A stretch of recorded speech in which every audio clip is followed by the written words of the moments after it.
Welcome to Alpha Recap. Thanks for joining us. Markets closed down after a choppy session driven by a legal policy shock and a pile of company-level moves. I'm glad to be joined by Benjamin, our commodities and macro risk specialist from Australia. Ben, good to have you back. Great to be here. It was one of those days where the headline made everyone move together for a bit, and then stock-specific news pulled things apart. Let's set the scene. The big intraday story was the Supreme Court discussion around the International Emergency Economic Powers Act, IEEPA, and whether executive tariff authority was overreached. Futures sold off in early trading, and the 10-year Treasury yield climbed. Walk us through why a legal ruling like that mattered so much to markets today. Sure, when judges debate the scope of executive power over trade, they're not just debating theory. They're changing the toolkit for how tariffs and trade restrictions could be used going forward. That raises uncertainty about potential protectionism, and uncertainty always feeds risk premia. Traders pulled back, pushed equities lower, and pushed yields up. It was a classic policy shock move. So practically speaking, that meant risk off early and a higher cost of capital. Markets closed down overall, right? Exactly. Broad indices closed lower by the end of the day, even though underneath that, there was a lot of divergence between winners and losers. Let's talk divergence. One big corporate data point was 3M, which reported on January 20th. They showed stronger adjusted operating results, but GAAP metrics told a different story. Give us the breakdown in plain English. 3M was a textbook case of adjusted versus GAAP. On an adjusted basis, they showed organic revenue growth and margin expansion, the sort of operational progress managers like to highlight.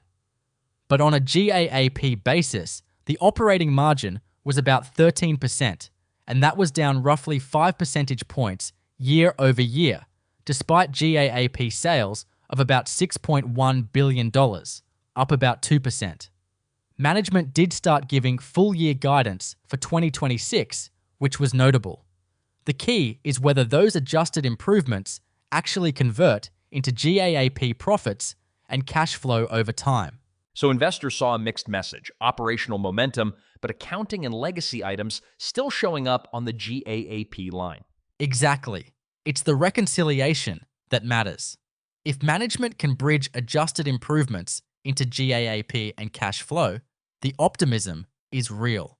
If they can't, the optimism can fade once analysts dig into the exhibits. Active managers were also in the headlines.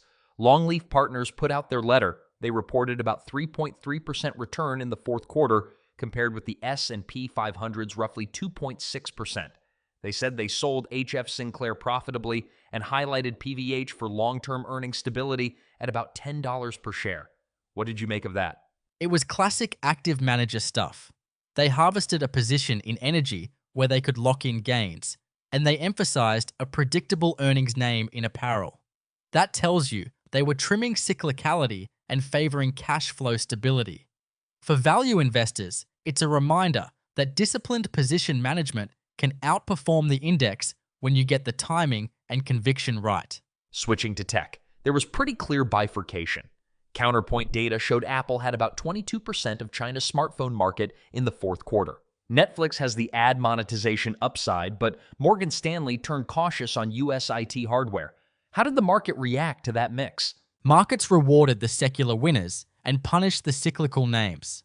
Apple's China share looked like evidence of real demand resilience, which supported the consumer side of tech.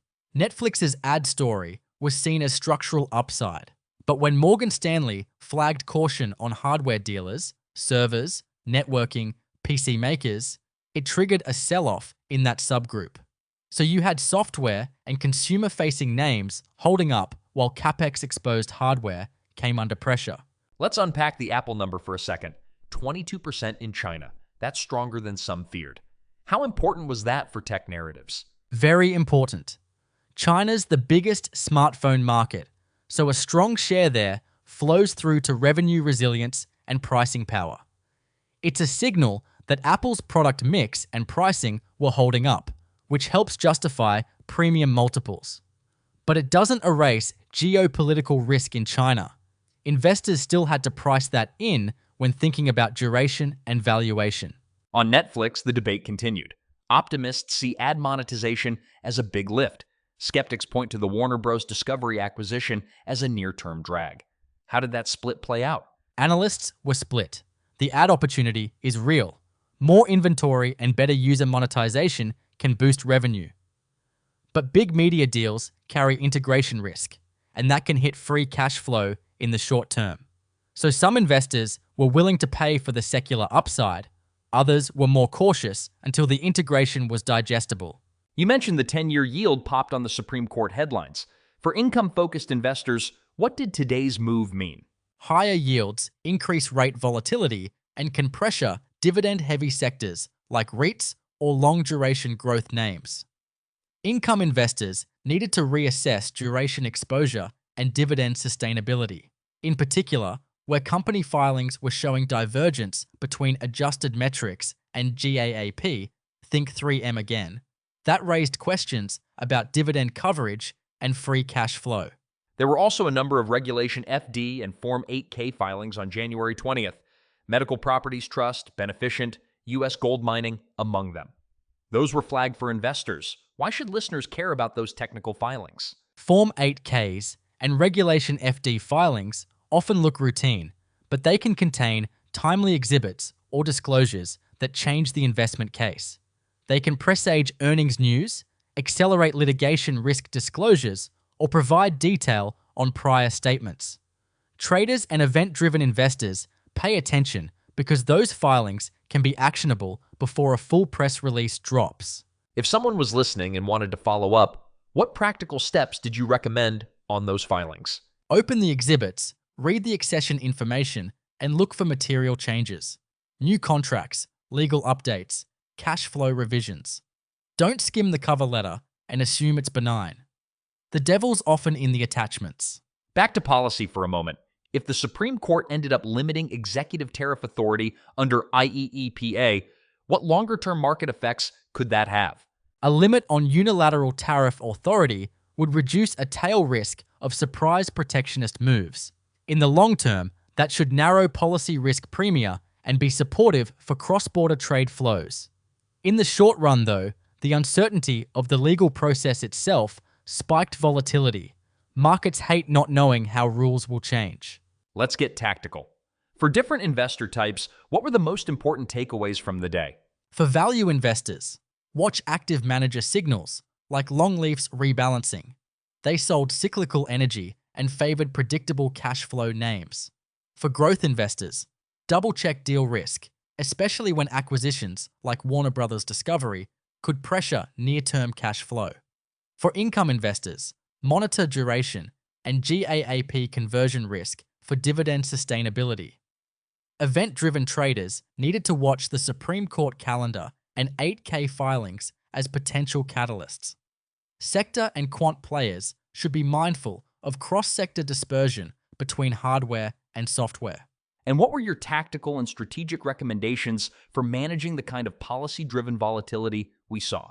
5 quick ones. 1. Insist on reconciliations from adjusted metrics to GAAP, especially for companies like 3M. 2. Treat legal and policy events as structural risk factors and size positions accordingly. 3. Differentiate within tech.